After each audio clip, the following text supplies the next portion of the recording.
Kejarlah kekudusan. Di dalam surat Ibrani 13 dikatakan demikian, sebab tanpa kekudusan tidak seorang pun akan melihat Allah.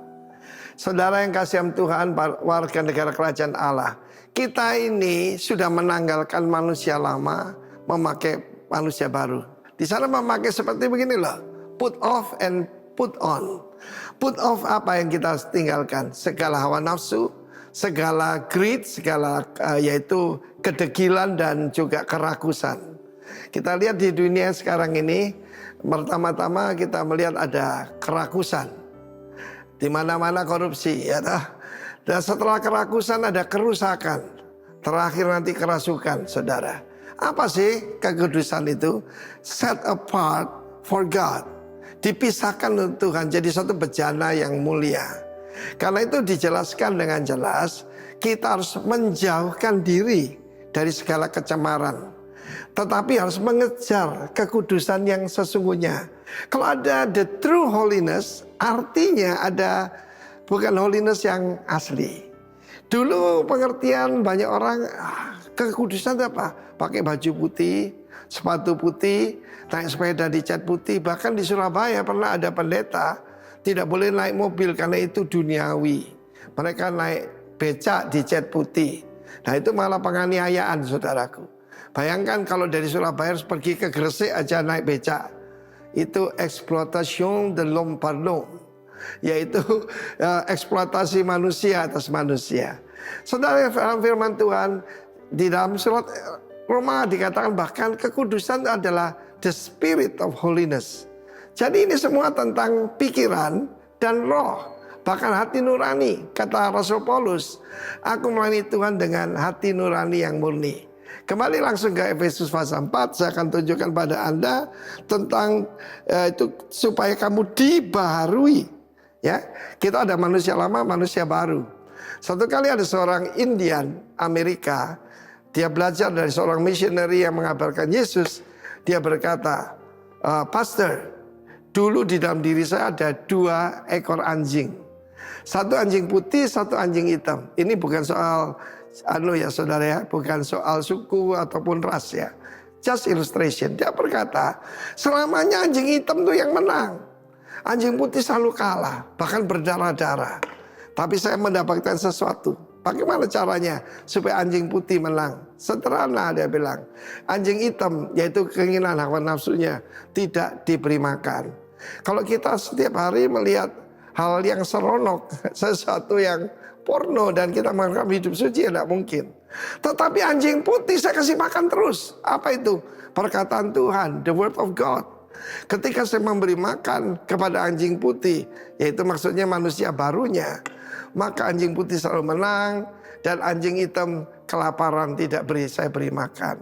Kalau itu di dalam Efesus 4 juga dikatakan, hati-hati jangan ada perkataan kotor keluar dari mulutmu. Tanda manusia baru. Kotor di sana, saudaraku, bukan hal yang najis saja, tapi juga perkataan yang sia-sia. Kita hancur karena apa? Pikiran kita tidak jaga. Jangan ada lagi pikirannya itu pikiran yang sia-sia dan yang bodoh. Mari warga kerajaan, tunjukkan pada dunia. Inilah manusia baru dalam Kristus. Dan kita akan hidup di dalam kekudusan yang sebenarnya. Because the Holy Spirit is the spirit of holiness. Shalom warga kerajaan. Amin. Hari ini kita bicara tentang tema yang baru di bulan Juli. Minggu pertama Juli itu Pursuing Holiness. Mengejar kekudusan. Dan tema untuk minggu pertama ini adalah The Call to be Holy. Ini kita penuh dengan bahasa Inggris ya, jadi maaf kalau pronunciation saya agak kurang pas. Panggilan untuk kudus. Nah, Bapak Ibu Saudara, ketika mendengar kata kudus, apa sih yang ada di benak kita? Ketika mendengar kata kudus, jangan ada yang bilang soto gitu ya. Soto kudus. Apa yang ada di benak kita ketika mendengar kata kudus? Hah? Hidup benar. Apa lagi? Tak bercacat. Cacat celak. Ya, seringkali kita salah ya mengartikan kata kudus. Ketika kita mendengar kata kudus, yang kita bayangkan itu adalah hidup yang suci, tidak bercela gitu ya, tidak bikin dosa, yang di kepalanya ada lingkaran itu ya, lingkaran putih itu, halo namanya. Itu kan orang-orang kudus ya, santa, santo. Dan mungkin kita akan berpikir, saya masih hidup di dunia, saya masih terdiri dari darah dan daging, saya masih injak bumi. Bagaimana mungkin saya bisa menjadi kudus? Tapi tema ini, Bapak Ibu Saudara, ini adalah rangkaian dari tema kita di Rock sejak awal tahun ya. Tahun 2025 ini para pemimpin rohani kita memproklamirkan sebagai tahun persiapan. Persiapan akan kedatangan Tuhan Yesus. Dari Januari sampai April apa Maret ya, saya lupa, itu kita bicara tentang clearing the path ya, membersihkan jalan. Bicara tentang pengampunan, rekonsiliasi, memperbaiki hubungan-hubungan. Lalu bulan April sampai Juni itu kita bicara tentang leveling the mountain, meratakan gunung-gunung. Itu dari Yesaya 40, persiapkan jalan buat Tuhan, ratakan jalan ya, terus apa? Gunung-gunung itu, bukit-bukit itu mesti diratakan. Ya, kita bicara tentang bagaimana kita menghancurkan kesombongan kita, keegoisan kita, dan kita belajar untuk rendah hati di hadapan Tuhan.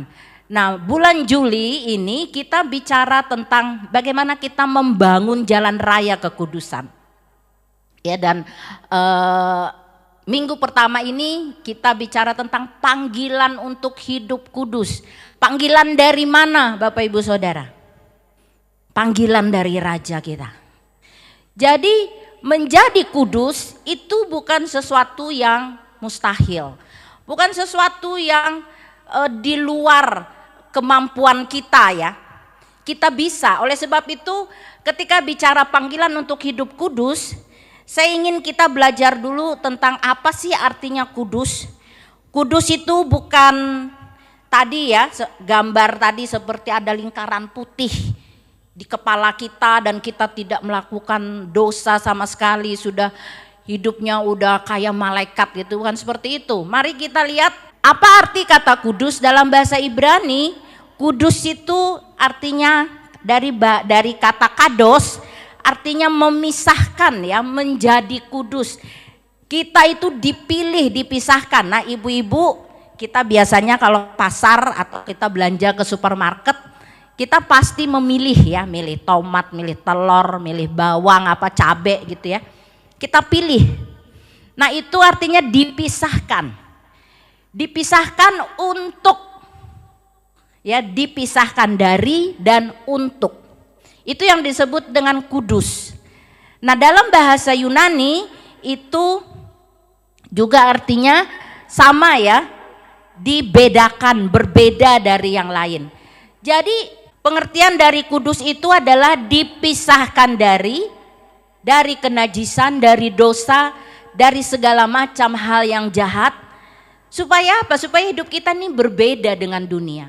Kita memang masih hidup di dunia, tapi kita bukan dari dunia. Amin. Kita adalah warga kerajaan Allah yang hidup di dunia dan membawa gaya hidup kerajaan Allah. Itu yang membuat kita harus berbeda dengan dunia. Ada satu misi, ada satu visi yang Tuhan berikan kepada setiap kita, supaya kita menghadirkan kerajaan Allah, menginvasi bumi ini dengan budaya-budaya kerajaan Allah. Itulah sebabnya Tuhan memisahkan kita. Tuhan memilih kita. Dan Tuhan menghususkan kita untuk visi Tuhan di bumi ini. Amin Bapak Ibu. Jadi bangga dikit lah kita ini dilibatkan Tuhan dalam visinya. Coba korek sama orang sebelahnya, bangga dikit lah ya. Kita ini melakukan visi misi Tuhan di muka bumi, bukan hanya sekedar keinginan daging orang tua kita. Kita ada di bumi ini bukan karena kecelakaan, bukan karena kebetulan, tapi karena ada maksud Tuhan dalam hidup setiap kita. Nah, kita tahu ya, hafal kali mungkin 1 Petrus 2 ayat 9, Ini jelas nih, tetapi kamulah bangsa yang terpilih, imamat yang rajani, bangsa yang kudus. Apa? Umat kepunyaan Allah sendiri, supaya kamu memberitakan perbuatan-perbuatan yang besar dari Dia yang telah memanggil kamu keluar dari kegelapan kepada terangnya yang ajaib.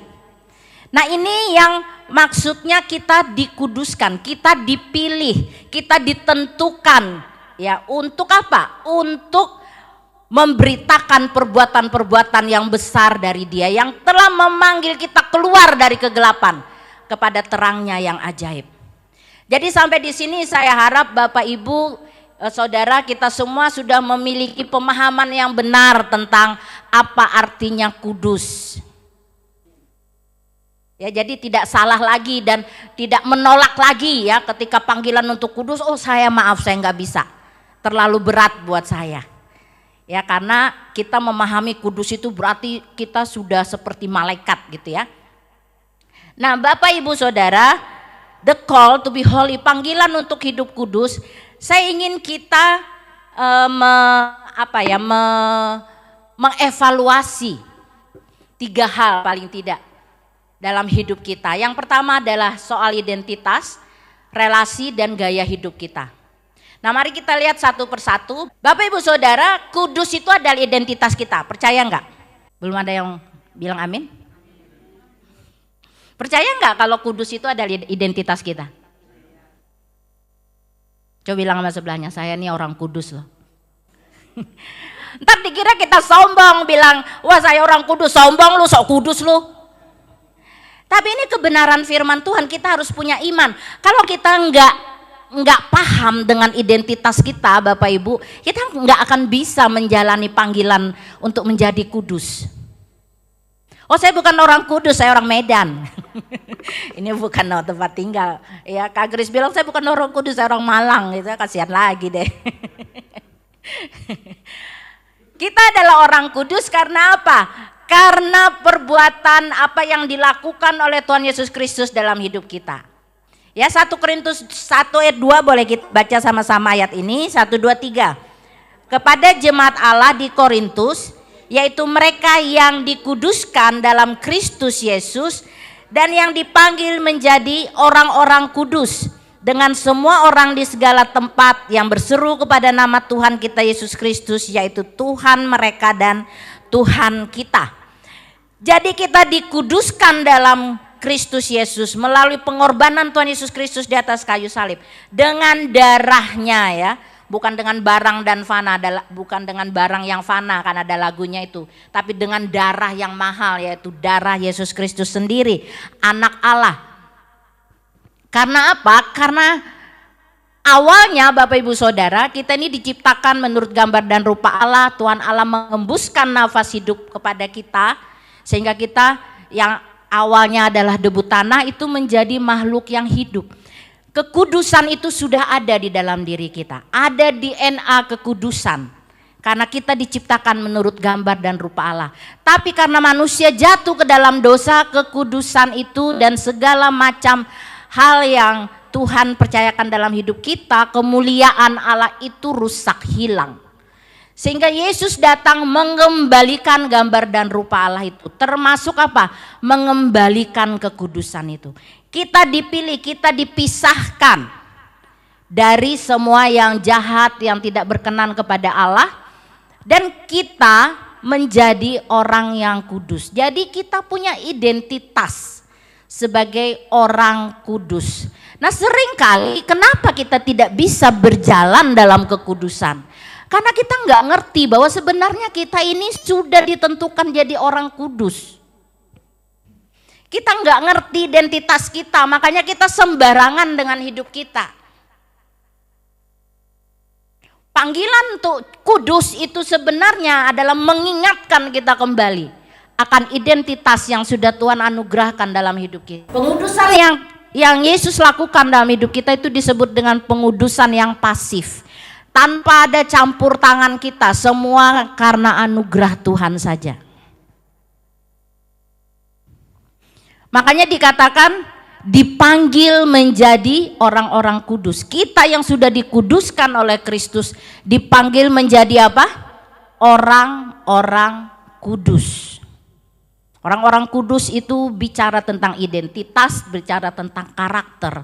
Jadi kita tidak mengejar sesuatu yang di luar diri kita. Jadi mengejar kekudusan bukan kayak kita ngejar bis gitu ya. Sesuatu yang di luar diri kita. Tapi maksudnya kita berjalan di dalam itu dan kita berlari seperti seorang pelari yang berjalan di lintasannya untuk mencapai garis finish. Bukan sesuatu yang di luar diri kita, yang kita nggak ngerti apa sih itu gitu ya. Tapi sesuatu yang sudah ada di dalam diri kita, tapi seringkali dikaburkan oleh iblis. Iblis itu kan sukanya mengaburkan sesuatu. Ya suka membuat kita tuh nggak jelas tentang siapa diri kita. Coba bilang sekali lagi dengan bangga sama sebelahnya, saya ini orang kudus. Kita perlu meyakinkan diri kita bahwa kita ini adalah orang kudus. Supaya kita tidak terintimidasi oleh iblis. Wah, kamu mah orang durhaka, kamu mah orang yang gak diselamatkan, kamu gak diampuni, kamu gak mendapat belas kasihan Allah, Tuhan gak sayang sama kamu. Selalu kata-kata itu yang mungkin ditanamkan oleh iblis sehingga kita selalu merasa diri kita itu dibuang oleh Allah. Tapi mari hari ini kita pegang kebenaran ini bahwa saya ini sudah dikuduskan dan saya sudah menjadi orang yang kudus. Persoalannya adalah apakah saya hidup sesuai dengan identitas saya. Ya kalau kita sendiri nggak ngerti identitas kita, gimana kita bisa hidupi identitas itu. Ya kita orang Indonesia, makanya saya bisa bahasa Indonesia, saya suka masakan-masakan Indonesia, saya punya budaya gaya hidup Indonesia gitu ya. Karena saya sadar bahwa saya orang Indonesia. Nah sama Bapak Ibu Saudara, jadi mari yang pertama ini panggilan untuk hidup kudus mengingatkan kita akan identitas kita. Bahwa saya adalah orang kudus. Karena pengorbanan Kristus di atas kayu salib. Kita mesti hormatin itu. Kita mesti syukuri itu. Itu anugerah Tuhan yang luar biasa atas hidup kita. Tanpa Tuhan kita tidak mungkin menjadi orang yang kudus. Tidak hanya sekedar menjadi orang Kristen, Bapak Ibu Saudara. Tapi betul-betul 1 Petrus 3 ayat 15 berkata, kuduskanlah Kristus di dalam hatimu sebagai Tuhan. Bukan hanya sekedar kita tahu, oh iya betul Yesus sudah mati buat saya, betul, so what? Dulu saya pernah ditanya sama teman yang non Kristen, jadi orang Kristen enak ya Bu? Karena keselamatannya udah dijamin. Mereka saya lihat tuh karena dia berasal dari salah satu kepulauan yang memang saya tahu gaya hidupnya gitu ya. Gaya hidup orang-orang kebanyakan di situ. Mabok katanya, kawin cerai. Tapi katanya keselamatannya udah pasti. Jadi hidupnya suka-suka. Oh itu cara pandang yang salah, saya bilang gitu. Menjadi orang Kristen, menjadi orang yang beragama Kristen belum tentu selamat. Tetapi orang yang sungguh-sungguh menjadikan Kristus sebagai Tuhan dan Raja atas hidupnya dan hidup di dalam ketetapan-ketetapannya, itu yang mengalami keselamatan. Oh gitu ya Bu, tapi selama ini yang saya tahu tuh seperti itu. Jadi ada semacam apa ya, kayak merendahkan gitu ya. Orang Kristen enak ya, hidupnya mentang-mentang udah selamat suka-suka. Bukan seperti itu Bapak Ibu. Tetapi bagaimana kita menguduskan Kristus di dalam hati kita sebagai Tuhan. Kita terima keselamatan, kita terima pengudusan yang Tuhan kerjakan. Dan kita jadikan dia sebagai Kristus Raja dan Tuhan atas hidup kita. Itu identitas kita. Nah yang kedua, ketika kita dipanggil untuk menjadi kudus, mari kita juga mengevaluasi tentang relasi kita. Kekudusan itu Bapak Ibu Saudara bukan soal daftar apa yang boleh dan tidak boleh dilakukan. Apa yang boleh dan tidak boleh dimakan. wah ini haram, oh ini najis, oh harus begini, harus begitu. Bukan soal itu Bapak Ibu, karena itu agamawi. Ya makanya kita lihat ya orang-orang Farisi, ahli-ahli Taurat di Alkitab, bagaimana mereka itu sangat menjaga kekudusan mereka. Hal-hal yang bersifat lahiriah, tidak boleh sentuh makanan najis. Ya kemana-mana tuh bawa serbet, bawa apa ya, tisu lah kalau sekarang. Karena apa? Untuk ngelap kalau mereka kebetulan makan di luar, ngelap piring, sendok apa supaya apa? Tidak najis, tidak ada makanan haram. Bukan soal itu Bapak Ibu. Tapi kekudusan itu bicara soal relasi. Soal hubungan kita dengan Tuhan. Allah itu kudus. Dia bahkan dibilang maha kudus. Kalau kita ingin hidup kudus, tidak ada cara lain yang dapat kita lakukan selain kita membangun hubungan yang intim dengan sumber kekudusan kita. Melakukan tindakan-tindakan setelah itu adalah buah dari relasi kita. Jangan mulai dari hal-hal yang daftar-daftar yang boleh dan tidak boleh dilakukan, boleh tidak boleh dimakan, ini haram, itu najis, apa segala macam. Itu nanti Bapak Ibu, tapi periksa dulu hubungan kita sama Tuhan. Periksa dulu relasi kita sama yang maha kudus itu. Sama sumber kekudusan itu. Kalau enggak kita akan tidak akan bisa untuk memenuhi panggilan untuk hidup kudus. Yohanes 15 ayat 4 berkata, tinggallah di dalam aku dan aku di dalam kamu. Sama seperti apa ranting tidak dapat berbuah dari dirinya sendiri kalau ia tidak tinggal pada pokok anggur. Demikian juga kamu tidak berbuah jikalau kamu tidak tinggal di dalam aku. Kita tidak akan mungkin bisa menjadi kudus kalau kita tidak tinggal di dalam Kristus. Memang Tuhan Yesus sudah menguduskan kita, tapi kita perlu tinggal di dalam Dia. Karena setelah kita dibenarkan dan dikuduskan, kita menjalani namanya progressive sanctification, pengudusan yang progresif seumur hidup kita. Pembenaran itu sekali seumur hidup, tapi pengudusan itu proses yang kita jalani sampai Tuhan Yesus datang. Nah, kita tidak bisa menjalani progressive sanctification ini, pengudusan yang terus-menerus ini, kalau kita tidak terhubung dengan Dia. Seperti ranting tidak dapat melakukan apa-apa kalau dia tidak nyantol sama pokoknya. Karena pokok kita itu kudus, kalau kita ingin kudus, kita harus nyantol. Dia bilang sama sebelahnya, nyantol loh. Ya, jangan sampai terlepas. Itu yang disebut dengan relasi. Bapak Ibu Saudara, memang khotbah tentang kekudusan mungkin tidak banyak orang suka. Orang sukanya tuh khotbah tentang mujizat, khotbah tentang janji-janji Tuhan, khotbah tentang berkat. Tapi ketika khotbah tentang bagaimana kita dipanggil untuk kudus, bagaimana hidup kudus, kita semua jadi beneran serius. Tapi kalau kita ingin bertumbuh, Bapak Ibu, satu-satunya cara kita juga harus hidup di dalam kekudusan seperti Kristus adalah kudus. Kita nggak mungkin bertumbuh serupa Kristus, tapi karakter kita berbeda dari Dia.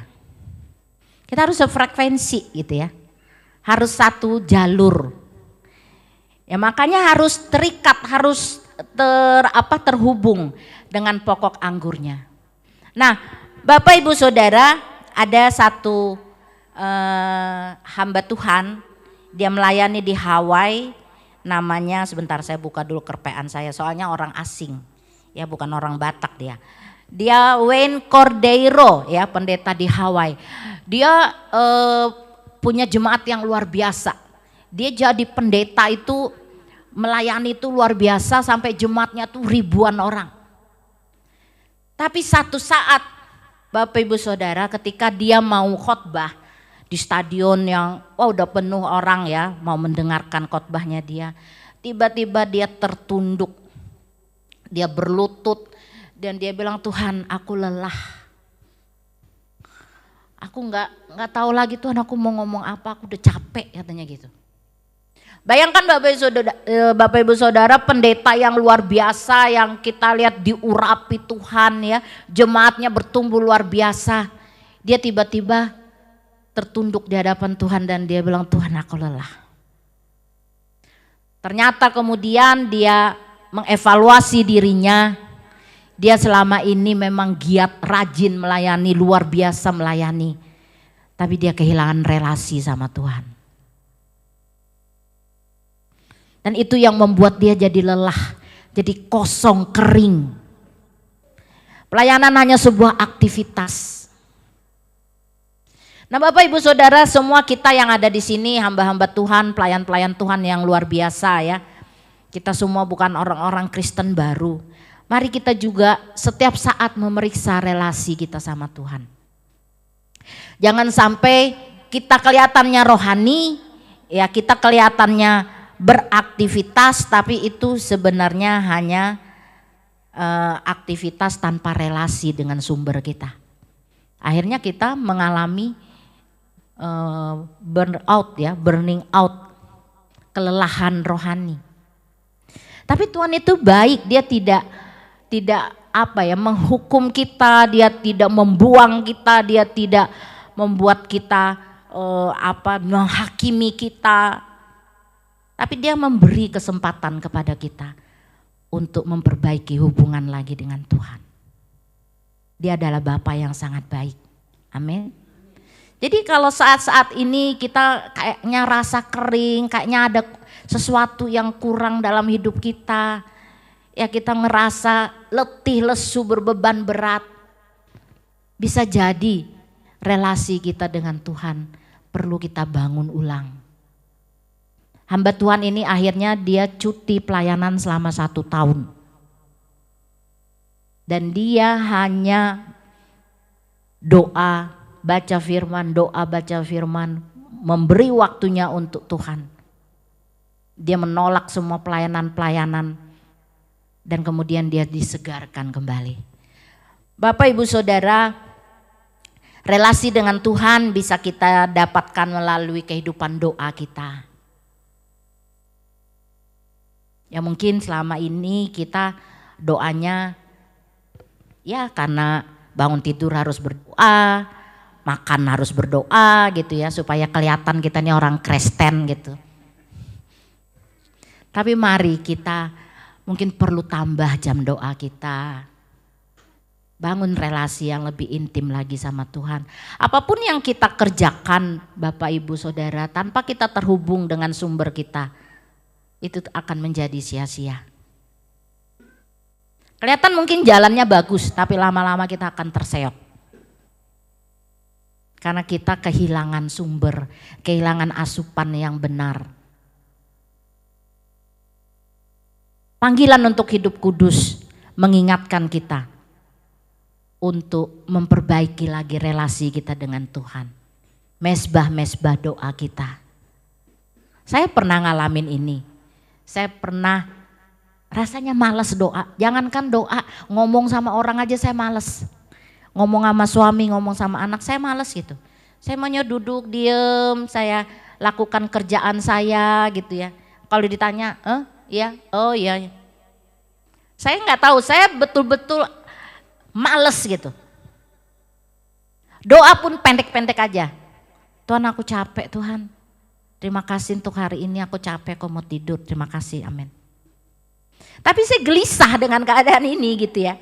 Kenapa Tuhan saya kayak gini?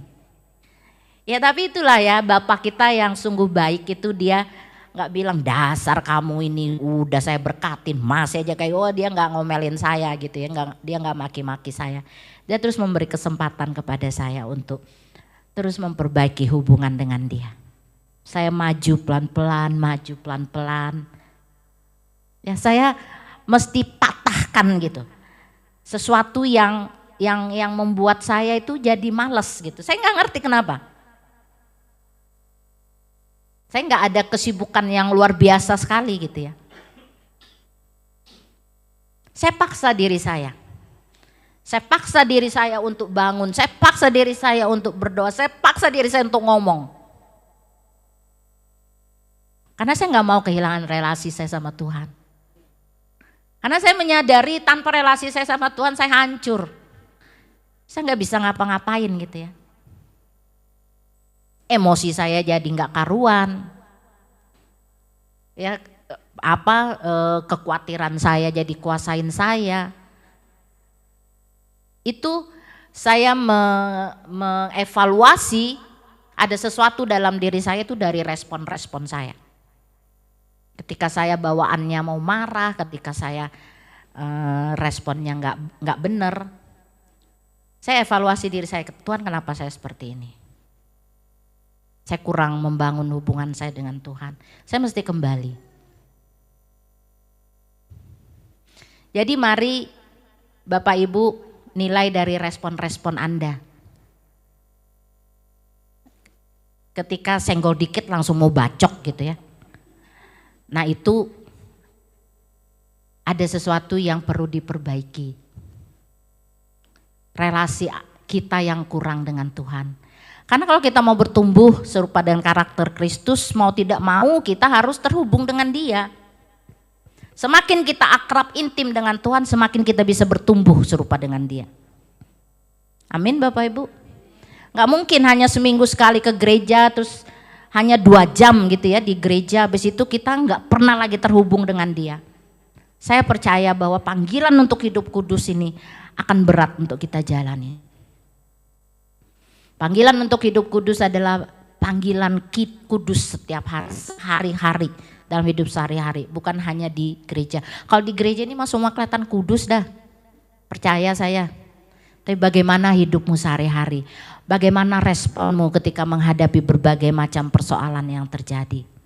Ketika saya seperti tadi pagi ya, ketika ketemu Pak Nus kayak gitu. Pak Nus kan orangnya rada-rada lebay ya kalau sakit. Teriak-teriak, Pak jangan teriak-teriak nanti dikirain tetangga saya ngapain kamu gitu ya. Saya KDRT sama suami saya. Udah tenang aja sabar, doa, ya doa. Ya di mobil juga, aduh saya udah buang air, stop gak usah ngomong itu. Saya gak usah ngomongin, udah buang air berapa kali, gak usah ngomongin, bawa doa. Ya. Kadang dalam situasi-situasi panik kayak gitu ya kita kadang-kadang kan kalau kita enggak terhubung dengan Tuhan, akhirnya kata-kata kita yang keluar nggak kudus, betul nggak? Sikap tindakan sampai di IGD ada satu pasien yang diperiksa katanya dia jatuh dari motor gitu, diperiksa lama. Setelah selesai itu perawatnya tinggalin, kita dibiarin bengong gitu kan. Padahal yang lain sambil telepon sambil apa nggak tau lah ngapain mereka. Saya menahan diri, suami saya udah ini saya sabar. Ya, kalau enggak udah bisa naik darah tinggi kita gitu kan. Kalau dalam situasi kayak gitu kita, suami saya udah lemes, udah semakin duduknya udah kayak gini. Terus saya bilang, Mbak ada yang bisa bantu suami saya enggak? Saya mau atur suara saya sehalus sekudus mungkin. Kalau enggak kan udah naik spanningnya. Kalian ngapain aja sih? Udah dalam hati sih rasa ini IGD kan, orang datang ke sini berarti butuh pertolongan yang cepat gitu loh. Ya, sabar ya Bu. Ya dari tadi nih gue udah sabar gitu kan. Ya saya sambil pijit-pijit suami saya. Suami saya udah lemes nih, akhirnya ada dokter situ. Dok boleh nggak dok suami saya di ini dulu, diobservasi dulu, saya bilang gitu. Udah dia malah tambah lemes, akhirnya nggak jadilah untuk periksa-periksa apa segala macam, catat-catat, langsung dibaringkan untuk segera diambil tindakan. Ya terus saya disuruh untuk ngisi formulir, terus saya bilang tolong saya dulu nanti aja yang lain.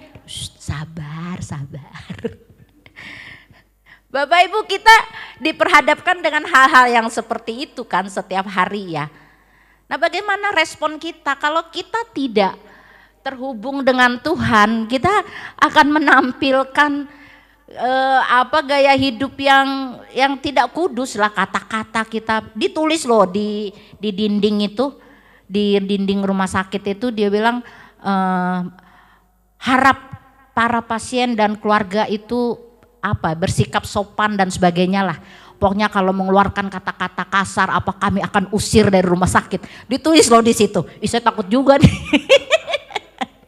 Cuman ya kita takut bukan karena ada tulisan itu ya, tapi karena memang kita takut Tuhan. Amin. Bapak Ibu, respon kita harus berbeda dalam situasi-situasi seperti itu, dan itu dihasilkan dari relasi yang intim dengan Tuhan. Doa, taat pada firman-Nya, dipimpin oleh Roh Kudus akan menghasilkan kepekaan ya. Apa yang harus kita katakan, apa yang harus kita lakukan dalam situasi-situasi yang mungkin sangat menekan kita, sangat mendesak kita. Bagaimana respon kita? Itu kita belajar untuk terus terhubung dengan Tuhan. Sehingga Sehingga kita boleh menghasilkan karakter Kristus yang ditonton oleh dunia. Nah berikutnya, Kristuslah jalan menuju kekudusan. Menuju kekudusan satu-satunya jalan adalah melalui Kristus. Banyak orang yang terbalik, kekudusan jalan menuju Tuhan. Makanya berusaha melakukan ritual-ritual agamawi supaya berkenan sama Tuhan. Supaya kudus gitu ya, supaya dapat menghampiri Tuhan. Kita kebalikannya, dalam kekristenan kebalikannya. Kristus dulu yang menghampiri kita, yang menguduskan kita. Dan Kristuslah yang menjadi jalan bagi kita untuk menuju kepada kekudusan, berjalan di dalam kekudusan, progressive sanctification itu. Jadi jangan terbalik ya Bapak Ibu, kita bukan Kristen agamawi. Kita bukan agama yang menekankan ritual-ritual gitu loh, supaya kita berkenan kepada Allah. Tapi hidup saja di dalam Kristus. Karena Kristuslah jalan menuju kekudusan, tidak ada yang lain. Yang ketiga Bapak Ibu, gaya hidup. Mari perhatikan gaya hidup kita. Kalau kita sudah menyadari identitas kita sebagai orang yang sudah ditebus, yang dikuduskan, yang dibenarkan. Dan kita membangun relasi yang intim, yang akrab dengan Tuhan yang Maha Kudus.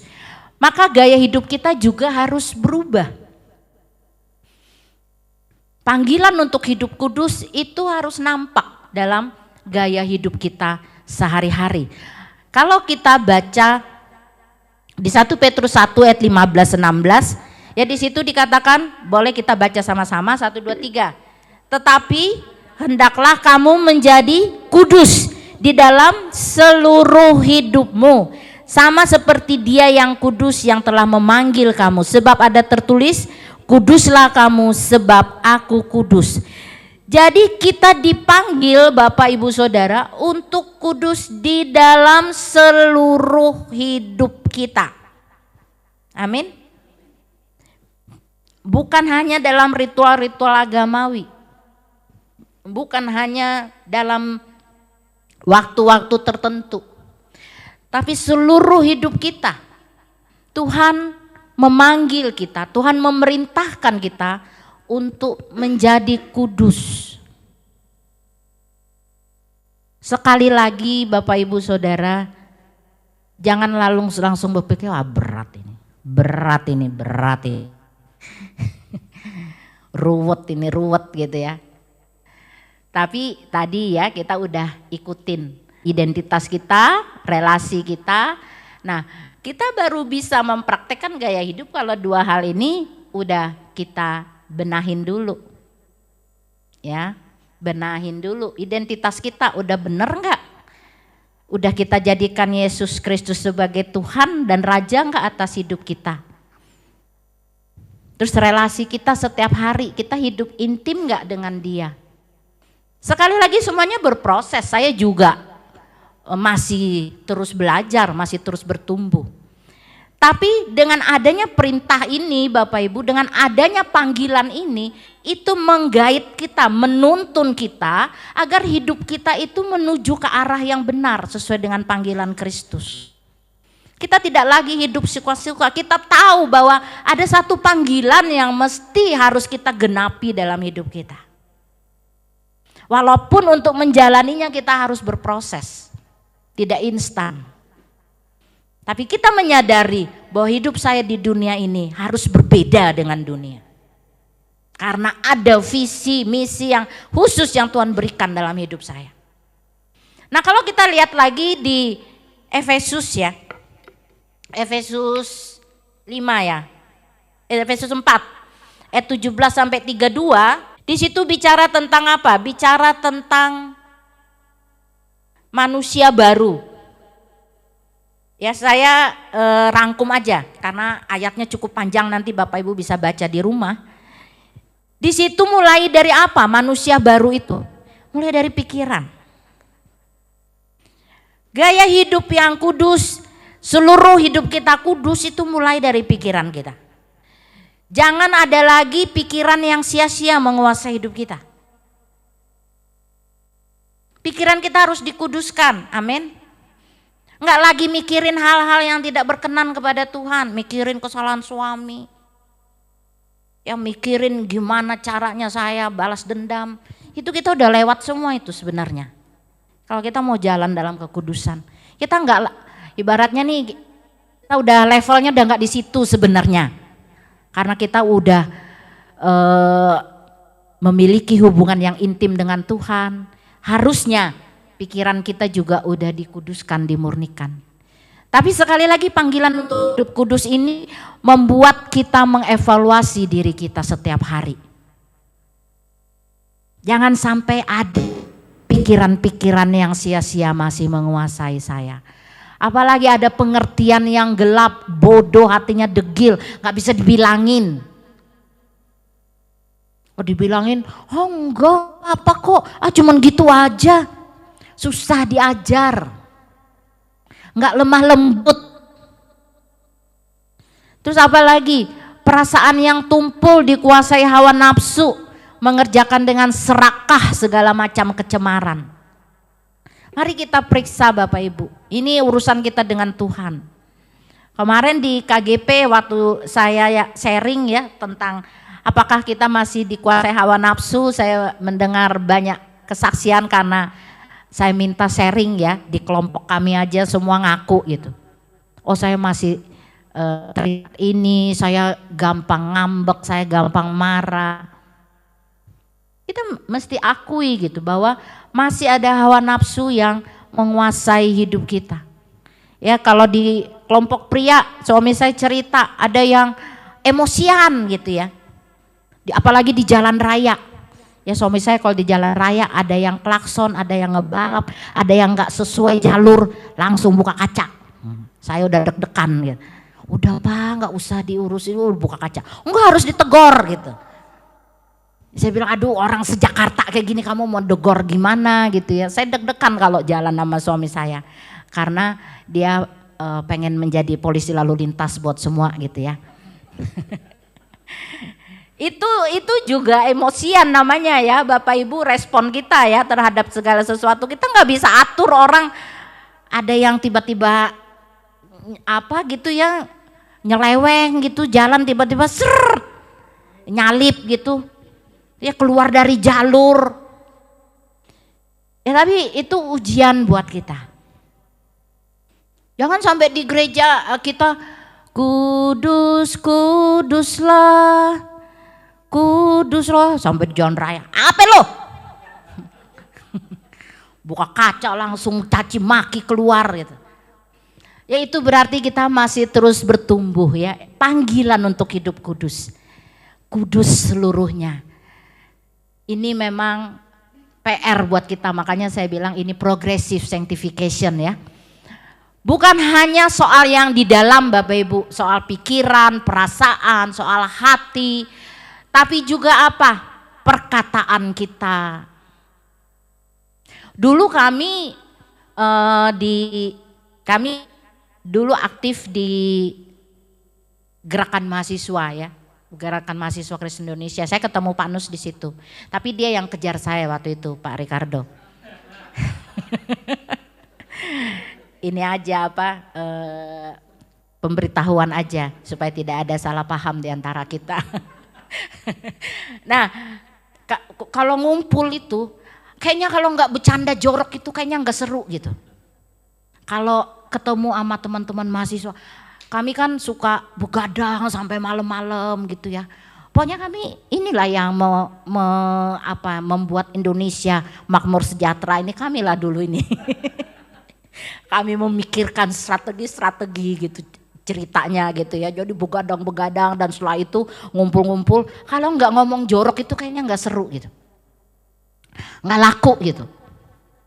Tapi kemudian ketika kami udah sungguh-sungguh dalam Tuhan, kayaknya gimana ya mau ngomong sesuatu yang jorok, yang nyinggung-nyinggung gitu. Jangankan ngomong, denger aja kayaknya udah nggak enak gitu. Kayaknya udah bukan gaya hidup kita lagi. Ya saya belanja di tukang sayur, ya ada nenek-nenek, udah nenek-nenek masih genit gitu ya. Megang itu bakso, bakso, kayak apa ya, pada ketawa semua ibu-ibu gitu. Udah menjurus ke jorok-jorok gitu ya. Bakso aja bisa bikin imajinasinya udah jadi liar gitu. Nah Bapak Ibu, Tuhan memerintahkan kita untuk kita tidak hanya sesuatu yang di dalam, karena yang di dalam itu akan mengalir keluar. Ya apa yang keluar dari mulut kita itu kan meluap dari hati. Hati itu seperti sebuah perbendaharaan. Kalau kita nggak kuduskan hati kita simpan semua yang pahit, semua yang tidak benar, itu nanti akan keluar dari mulut. Makanya ngomongnya jorok, ngomongnya pahit, ngomongnya jahat, ya gosip segala macam, itu semua dari hati. Kemudian apa lagi? Jangan simpan marah dan berbuat dosa karena marah. Ya ini soal problem-problem emosi. Kita boleh marah, ada hal yang bisa membuat kita marah. Tapi dengan kemarahan kita janganlah kita lalu berbuat dosa. Dan jangan jadi kepahitan. Cepat bereskan, cepat selesaikan. Bekerja keras dan melakukan pekerjaan yang baik. Ya dulu misalnya mencuri, mengambil hak orang lain. Ya yang anehnya Bapak Ibu Saudara, hasil dari korupsinya dibawa ke gereja. Ya supaya didoakan, supaya dikuduskan uang hasil korupsinya. Itu nggak benar Bapak Ibu. Ya itu uang-uang yang kayak gitu janganlah dibawa ke gereja gitu ya. Janganlah kasih makan keluarga kita. Uang-uang haram ya dibilang, hak-hak orang dipakai untuk apa? Untuk kasih makan keluarga. Dan banyak kan orang-orang Kristen yang jatuh. Bukan hanya di luar Bapak Ibu, di gereja. Di gereja banyak orang menyalahkan, mencuri hak orang lain, mencuri sesuatu yang bukan miliknya. Tuhan bilang, the call to be holy, the call to be holy. Ada hal-hal yang terjadi di sekitar kita di luar ekspektasi kita.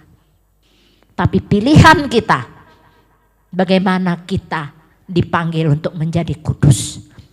Dalam situasi-situasi yang tidak benar, menghadapi orang-orang yang tidak benar. Tanpa bantuan Roh Kudus saya tidak akan mampu. Karena ada banyak situasi di sekitar kita yang bisa membuat kita kecewa, pahit, marah. Dan akhirnya menampilkan gaya hidup yang tidak kudus buat orang lain. Slide terakhir. Mari kita baca sama-sama. Tuhan yang kudus 1, 2, 3. Tuhan yang kudus memanggil kita menjadi kudus untuk menyatakan Tuhan kita yang kudus. Amin. Tuhan yang kudus memanggil kita menjadi kudus agar melalui gaya hidup kita yang kudus itu kita dapat menyatakan kekudusan Tuhan bagi orang lain. Tuhan tidak akan membiarkan kita sendiri bergumul. Tuhan tidak akan membiarkan kita sendiri berjuang untuk mengejar kekudusan dalam hidup kita. hidup di dalam Kristus, hidup di dalam firman-Nya, peka pada tuntunan Roh Kudus. Saya percaya panggilan untuk hidup kudus ini dapat kita responi. Dan kita berkata pada Raja kita, siap. Saya siap untuk menerima panggilan untuk hidup kudus ini. Karena benih kekudusan itu ada di dalam diri saya. Dan Allah yang kudus itu ada di dalam saya. Saya dapat melakukannya. Agar Kristus dimuliakan, Kristus dialami di dalam hidup kita.